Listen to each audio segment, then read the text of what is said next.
দ্বাদশ জ্যোতির্লিঙ্গ স্বামী অচ্যুতানন্দ, শ্রী শৈলাধিপতি মল্লিকার্জুন। পর্ব ২। এর পরে শাসকরা ছিলেন পল্লব কদম্ব বংশীয়। এরা ছিলেন গোঁড়া শৈব ভক্ত। এরাই শ্রী শৈলতীর্থের প্রাচীনতম মল্লিকার্জুন মন্দিরটি সম্ভবত খ্রিস্টীয় ষষ্ঠ শতকে তৈরি করেন। বর্তমানে মল্লিকার্জুন মন্দিরের ডান দিকে এই মন্দিরটি এখনও আছে।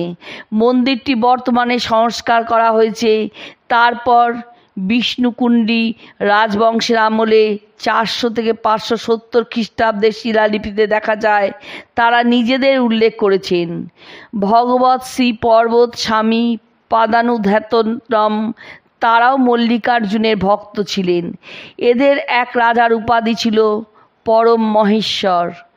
এরাও 5ষষ্ঠ শতাব্দীর লোক ছিলেন।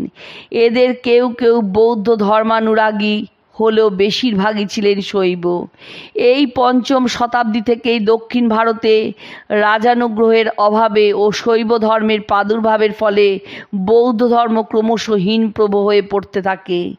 এটা একটা ঐতিহাসিক ঘটনা। আর এর পিছনে এই শ্রীশৈলের মল্লিকার্জুন স্বামীর খ্যাতি অন্যতম কারণ। পূর্বে শালঙ্কার বংশ, দক্ষিণের পল্লব বংশ, পশ্চিমের কদম্ব বংশ ও উত্তরে বিষ্ণুকুণ্ডী বংশীয়দের ব্রাহ্মণ্য ধর্ম পৌরাণিক দেবতাদের প্রতি ভক্তি শ্রদ্ধার জোয়ারে ইক্ষ্বাকু বংশীয় বৌদ্ধদের প্রভাব ক্রমশ দুর্বল হয়ে পড়তে লাগলো। এইভাবে 5ম ও 6ষ্ঠ শতাব্দীতে অন্ধ্রপ্রদেশে ও দাক্ষিণাত্যে পালি ভাষার বদলে সংস্কৃত ও তেলুগু তামিলের এক মিশ্র দেশি ভাষারও প্রচলন শুরু হলো। বৌদ্ধ তীর্থ নাগার্জুন কোন্ডার প্রতাপ কমে গিয়ে একই পাহাড়ের অন্য অংশে শ্রীশৈল মল্লিকার্জুনের খ্যাতি ছড়িয়ে পড়ল। তার নাম তখন ছিল শ্রী পর্বত স্বামীর মহালিঙ্গ। তখন থেকে অনেক সিদ্ধ যোগী সাধক এখানে এসে এই আরণ্যক পরিবেশে পর্বত গুহায় তপস্যা করতেন। এই দীর্ঘ ঐতিহাসিক বর্ণনা শুনতে শুনতে আমি শ্রী রেড্ডিকে বললাম, এবার এই ইতিহাস বর্ণনা একটু সংক্ষিপ্ত করলে হয় না? আমি ইতিহাস ভালোবাসি, কিন্তু এখন মল্লিকার্জুন সম্পর্কে বেশি জানতে ইচ্ছা করছে। তাই অল্প কথায় বর্তমান অবস্থায় দয়া করে চলে আসুন। আমরা এর মধ্যে প্রায় ঘন্টা 3 বাসে কাটিয়েছি। 2বার বাস পথে দাঁড়িয়েছে। এবার পথের দুপাশে ক্রমশ লোকালয় কমে আসছে। দূরে দূরে সবুজ গাছপালায় ভর্তি পাহাড় দেখা যাচ্ছে। আমরা নাল্লামালাই পাহাড়ের কাছে চলে এসেছি।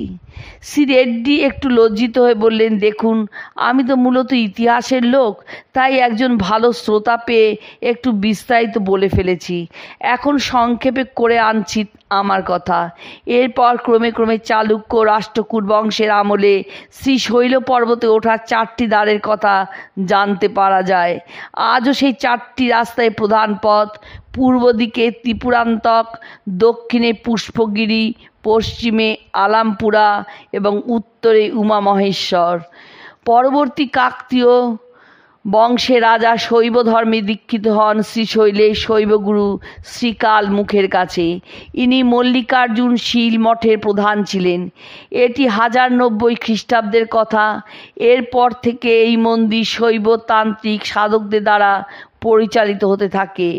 এরা সংলগ্ন নানা মঠের অধ্যক্ষ ছিলেন। বর্তমান মন্দির সম্ভবত কাকতীয় রাজা গণপতি দেবের বোন মৈলামা দেবী তৈরি করেন 1323 খ্রিস্টাব্দের কোনো এক সময়ে।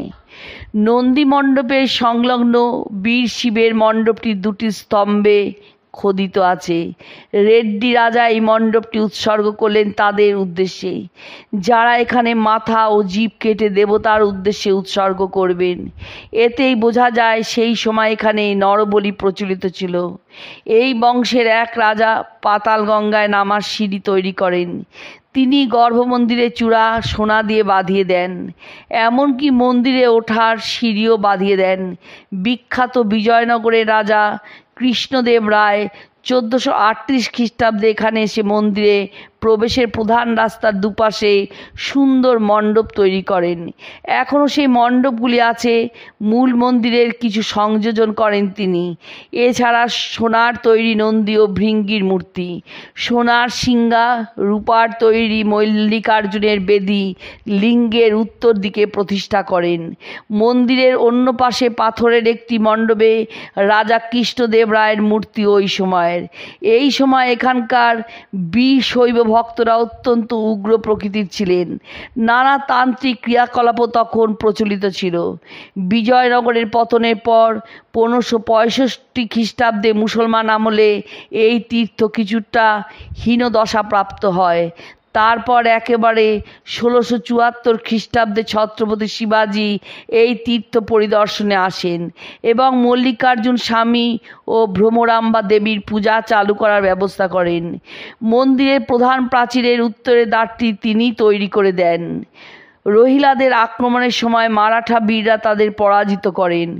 সবশেষে 1800 খ্রিস্টাব্দে ইংরেজ আমলের শুরুতে হায়দ্রাবাদের নিজাম ইস্ট ইন্ডিয়া কোম্পানির হাতে কুর্নুল জেলা তুলে দিলে মেজর মনরো এই মন্দির ও তীর্থের ভার এখানকার বিখ্যাত শৈব মঠ পুষ্পগিরি মঠের হাতে তুলে দেন। আজ পর্যন্ত এই মল্লিকার্জুন মহাদেব ও দেবী ভ্রমরাম্বার সেবা ব্যবস্থা পরিচালনা চলে আসছে ওই পুষ্পগিরি মঠের সাহায্যে। মূল পূজাদি পুষ্পগিরি মঠাধীশের হাতে থাকলেও মন্দির ও অন্যান্য আয় ব্যয় দেখাশোনার ভার বর্তমানে সরকারি পরিচালনায় একটি ট্রাস্টি বোর্ডের হাতে আছে। কারণ মঠের হাতে থাকাকালীন প্রণামী বাবদ প্রাপ্ত অর্থাদির হিসাব ঠিকমতো রাখা হতো না এবং মন্দিরাদি ও রাস্তাঘাটের রক্ষণাবেক্ষণের ক্ষেত্রেও দারুণ অব্যবস্থা ছিল। সেই জন্য 1949 খ্রিস্টাব্দ থেকেই সরকারি পরিচালনায় আনা হয়েছে এবং সেগুলি সুষ্ঠুভাবেই চলছে। এই কথা শুনতে শুনতে পাহাড় জঙ্গল ভেদ করে বাস ক্রমশ নিচের দিকে নামতে নামতে কৃষ্ণা নদীর বুকে বীজ পার হয়ে গেল। রাস্তার দুধারে নতুন বসতি তৈরি হচ্ছে। নতুন জলবিদ্যুৎ প্রকল্পের জন্য চারিদিকে যন্ত্রপাতির ছড়াছড়ি, লোকজনের চলাচল। তার মধ্যে দিয়ে আমরা গাড়িতে করে নিচে নামতে নামতে বুঝতে পারছিলাম কি গভীর পাহাড়ি খাদ বেয়ে আমরা নামছি। এখানে প্রায় 1000 ফুট নিচ দিয়ে কৃষ্ণা নদী বয়ে যাচ্ছে।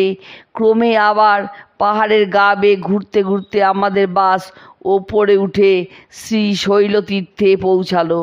সময় লাগলো প্রায় 5.5 ঘন্টা।